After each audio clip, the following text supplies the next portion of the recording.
Շնորհակալություն պարոն նախարար բյուջեի մանրամասն ներկայացման ծավալի առումով իհարկե ամենամեծ բյուջեն ձերն է եւ նաեւ կատարված աշխատանքի որակներն էլ ակնհայտ են բնականաբար տեսանելի հենց հողի վրա կուզենայի ավելի մանրամասն ներկայացնեիք աղքատության վերացման վերաբերյալ բյուջետային ծախսումների ձևը ոչ թե ուղղությունները այլ ինչպես է դա օգտագործվում որպեսզի կարողանանք մենք հասնել աղքատության վերացման նպատակին քանի որ շրջանառվող նաև թեզեր կային որ ուղիղ ֆինանսավորմամբ աղքատների խնդիրը լուծվի, աղքատության խնդիրը ըստ էության լուծվի, բայց գիտենք, որ դա երկարաժամկետ հեռանկարում լուրջ խնդիրների առաջ է կանգնեցնում բնականաբար եւ կուզենայի, որ դուք ներկայացնեք, թե որն է մեր ռազմավարությունը այս մասով, շնորհակալություն։ Շնորհակալություն, պարոն Կապետյան, այո, լսել ենք, հատկապես նախընտրական շրջանում, տենց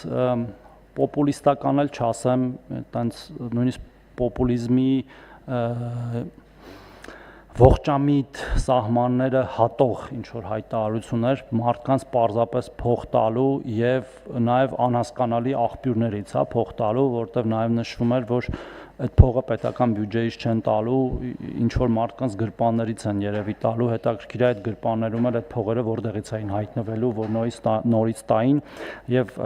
մեր հիշողությունը թարմացնելով իհարկե մենք կարող ենք հիշել, թե որտեղից են այդ գրպանները այդ գրպաններում հայտնվում փող, այսինքն թալանում են ժողովրդից, հետո մի մասը փորձում վերադարձնել ժողովրդին, այնց լավ փաթեթավորմամբ, բայց ընդհանուր առմամբ պատասխանելով ձեր հարցին,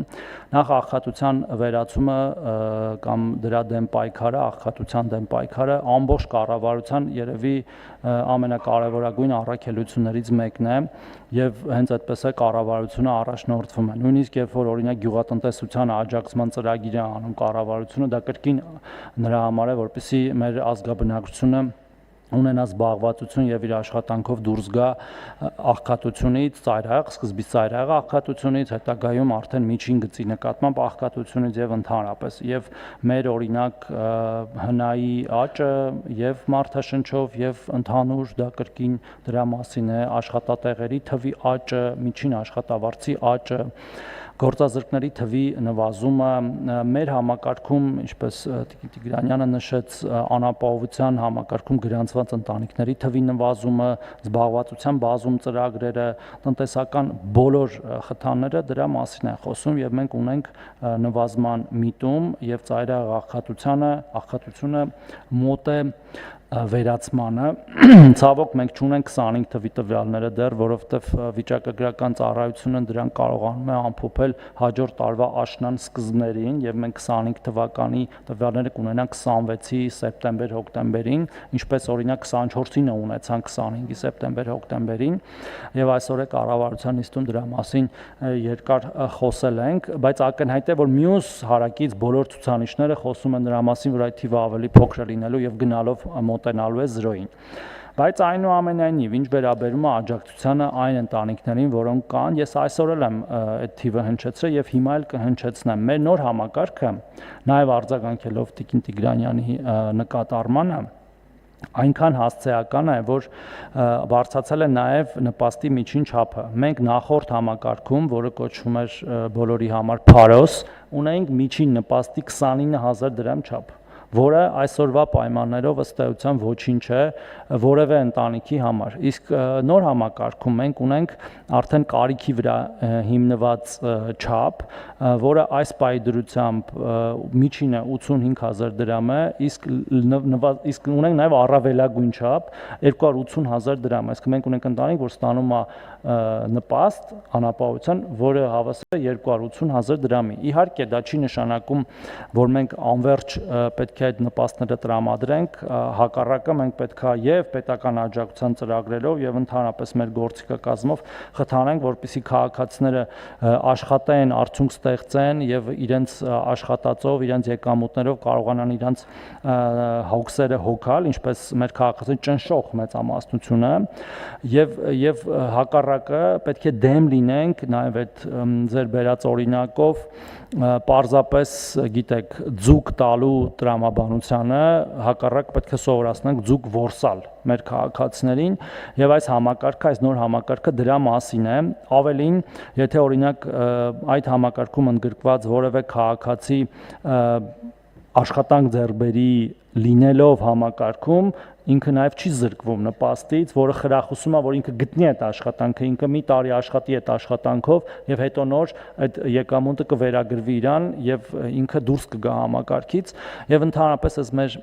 սոցիալ-հոգեբանական այս մտածողությունը պետքա փոխենք, որ քաղաքացիները չպետքա ուզենան մնալ այդ համակարգում ի հակառակ նրան, ինչ որ մենք տեսել ենք կամ հիմա էլ տեսնում ենք, ասում են ինչու կտրեցիք մեր նպաստը։ Ոչ մեկ նախ չի կտրում որևէ մեկի նպաստ, այդ օբյեկտիվ ցուցանիշներով է, եւ քաղաքացիները փոքրուց երեխաները պետքա հասկանան, որ աղքատության նպաստ ստանալը դա լավ բան չի։ Իրանք ոչ մեկ չպետքա ձգտի ստանալ աղքատության նպաստ։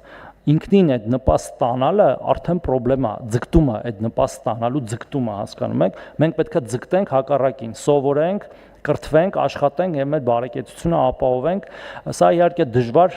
գործընթաց է, որտեղ մենք համարյա 30 տարի հակառակն ենք արել, ասել ենք ոչինչ, դու մնա այդ համակարգում, մենք քեզ ամսական 20 կամ 30,000 դրամ կտանք, ընտրություններին էլ իհարկե փողով կառնենք քո ձայնը, որպեսզի շարունակենք քեզ կեղեքել, թալանել, որպեսզի ելի 30 տարի քեզ պահենք այդ համակարգում։ Հիմա մենք ասում ենք եկել է ժամանակը սա փոխելու, հարգելի քաղաքացիներ, մեր որոշ քաղաքացիների համար միգուցե սա լինի ոչ այդքան հարմարավետ, հա, որտեվ այնց միգուցե հարմար է ավելի, բայց իրանց իսկ ապագայի, իրանց իսկ երեխաների ապագայի տեսանկյունից մենք պետք է անենք դա, երկու մարզում արել ենք Կոտայքում եւ Սյունիքում, եղել են իհարկե նաեւ թերություններ, Տիկին Տիգրանյան, հարգելի գործընկերներ, որոնք մենք այսօր փորձել ենք շտկել կառավարության որոշումով, եւ ելի եթե կլինեն այդպիսի Իդեպ մենք գրեթե բոլոր բաներին անդրադարձել ենք, ինչ որ հանձնաժողովի հետ քննարկել ենք, վարկերի հարցը,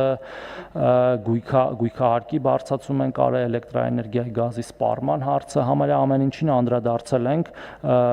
երաշխավորությունների հարցը, այնտեղ ժամկետներ ենք դրել, որ եթե շատ վաղուց է տեղի ունեցել, դա այլևս հաշվի չառնվի,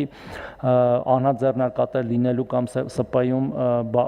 բաժնետեր կամ տնօրեն լինելու հարցը, եթե ՍՊ-ն կամ ձեռնարկատեր էսպային չեն աշխատում, այսինքն մաքրել ենք հնարավորինս վերահանված հարցերը, բայց նորից այն տրամաբանությամբ, որ եթե որևէ մեկի կնշանակվի այդ նպաստը,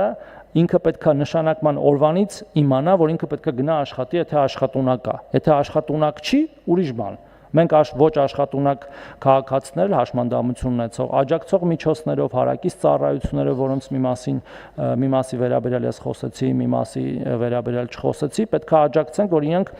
կարողանան հնարավորինս ներառական դառնան լիարժեք անդամ մեր հասարակության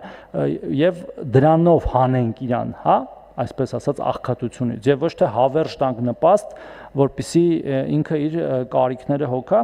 եւ ընդհանրապես այս աղքատությանը նորից եմ կրկնում, աղքատության դեմ պայքարով զբաղվում ենք